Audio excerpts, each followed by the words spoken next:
सवालों के जवाब के लिए हम लेकर आए हैं advocate chamber for legal help. हम आपको बताएंगे आपके कानूनी अधिकार, हम आपको देंगे निःशुल्क कानूनी सलाह। हम हैं advocate chamber for legal help. नमस्कार, स्वागत है आप सभी का advocate chamber for legal help में और मैं हूं एडवोकेट कुमकुम शुक्ला।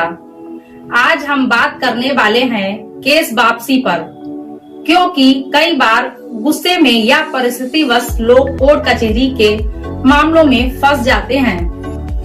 ऐसे में वो चाहते हैं कि वो अपना केस वापस ले लें। यदि कोई अपना केस वापस लेना चाहता है तो इसके लिए कुछ कानूनी प्रावधान हैं, लेकिन उनको समझने से पहले जानते हैं केस कितने तरह के होते हैं। केस दो तरह के होते हैं, समझौतावादी और गैर समझौतावादी। समझौतावादी केस में पीड़ित व्यक्ति चाहे तो अपना केस कोर्ट में से वापस ले सकता है, लेकिन गैर समझौतावादी केस में ऐसा नहीं किया जा सकता। अब यहाँ पर आप ये कैसे जानेंगे कि केस समझौतावादी है या गैर समझौतावादी? इसके लिए CRPC की धारा 320 में प्रावधान है। धारा 320 के अंदर एक पूरा चार्ट दिया गया है, जिसमें बताया गया है कि समझौतावादी और गैर समझौतावादी केस कौन से होते हैं। सरल शब्दों में हम कह सकते हैं, कम गंभीर प्रकृति वाले अपराध जिनमें 3 साल से कम की सजा हो, ऐसे केस में समझौतावादी होते हैं और ऐसे अपराध वाले केस वापस लिए जा सकते हैं। हालांकि इसमें कुछ केस अपवाद भी हैं जिनमें सजा 3 साल से कम है, लेकिन वो वापस नहीं लिए जा सकते हैं।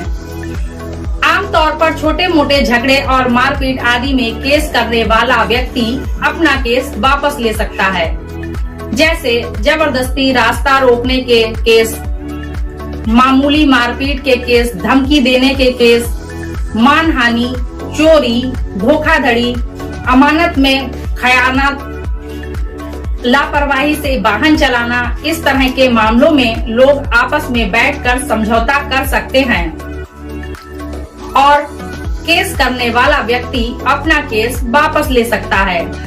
अब बात करते हैं आखिर केस वापस लेते कैसे हैं। इसके लिए CRPC की धारा 320 के तहत कोर्ट में एप्लीकेशन दी जाती है। इस एप्लीकेशन में कोर्ट को बताया जाता है कि वादी और प्रतिवादी के बीच समझौता हो गया है, इसीलिए इस केस को रद्द कर दिया जाए। कई मामलों में कोर्ट भी केस रद्द कर सकता है, लेकिन कई मामले ऐसे होते हैं जिनमें केस वापस नहीं लिया जा सकता है, जैसे गंभीर किस्म के अपराध जिनमें सजा 3 साल से अधिक हो, उनमें अपनी मर्जी से केस वापस नहीं लिया जा सकता है। लेकिन यदि फिर भी दोनों पार्टियों में समझौता हो जाता है तो ऐसे केस खत्म करने के लिए हाई कोर्ट में अर्जी दी जा सकती है। ऐसे केसों को गैर समझौतावादी केस कहा जाता है और इन केसों में राजद्रोह, दहेज, गैर इरादतन हत्या, जालसाजी, अपहरण और फिरौती, हत्या, बलात्कार आदि ऐसे कई मामले हैं जो गंभीर किस्म में आते हैं और ऐसे मामलों में केस वापस नहीं लिए जा सकते हैं। लेकिन सन 2012 के पहले कुछ मामलों में इस तरह के केस भी सुप्रीम कोर्ट और हाई कोर्ट में अर्जी देकर वापस लिए गए हैं। इसके लिए वादी को CRPC की धारा 482 के अंतर्गत कोर्ट को अर्जी देनी होती है कि उसका प्रतिवादी या आरोपी से समझौता हो गया है और दोनों मिलकर केस खत्म करना चाहते हैं। ऐसे में हाई कोर्ट या सुप्रीम कोर्ट अर्जी को रिव्यू करते हैं और यदि वो संतुष्ट हो तो इस तरह के केस भी वापस लिए जा सकते हैं। हम जल्द हाजिर होंगे ऐसी ही किसी कानूनी जानकारी के साथ। तब तक के लिए नमस्कार।